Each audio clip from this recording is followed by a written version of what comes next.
Online গোলাপ TV থেকে গুরুত্বপূর্ণ সংবাদ জানাচ্ছি। আমি সালমা আক্তার। বৈধ পথে রেমিট্যান্স পাঠাব। আমার দেশ আমি গর্ব। ৮ই আগস্ট ২০২৪। সংযুক্ত আরব আমিরাতে বাংলাদেশে নিয়োজিত মান্যবর রাষ্ট্রদূত জনাব আবু জাফর ও দূতাবাসের ঊর্ধ্বতন কর্তৃপক্ষের সঙ্গে সংযুক্ত আরব আমিরাত বিএনপির সৌজন্যে সাক্ষাৎ।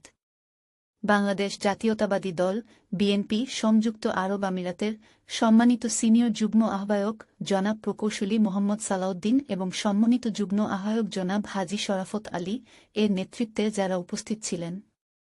সংযুক্ত আরব আমিরাত বিএনপির যুবদল, স্বেচ্ছাসেবক ও শ্রমিক দলের নেতৃবৃন্দ জনাব প্রকৌশলী মোহাম্মদ সালাউদ্দিন ও আলহাজ হাজী শরাফত আলী বলেন, বর্তমান বাংলাদেশের রাজনৈতিক ও বৈষম্য বিরোধী আন্দোলনের সমর্থন জানিয়ে সংযুক্ত আরব আমিরাতের আইনকে অমান্য করে সাধারণ শ্রমিক জনতা অনাকাঙ্ক্ষিতভাবে রাস্তায় নেমে পড়েন এবং আমিরাত সরকার থেকে দ্রুত আইনি ব্যবস্থায় তাদের সাধারণ ক্ষমা প্রার্থনা করে নিজ নিজ কর্মস্থলে ফেরত পাঠাতে বিনীতভাবে অনুরোধ করেন।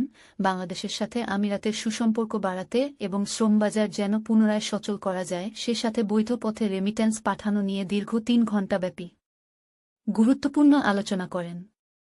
মান্যবর রাষ্ট্রদূত নেতৃবৃন্দের কথা মনোযোগ দিয়ে শুনেন এবং যত দ্রুততম সময়ের মধ্যে সমাধান করার আশ্বস্ত প্রদান করেন।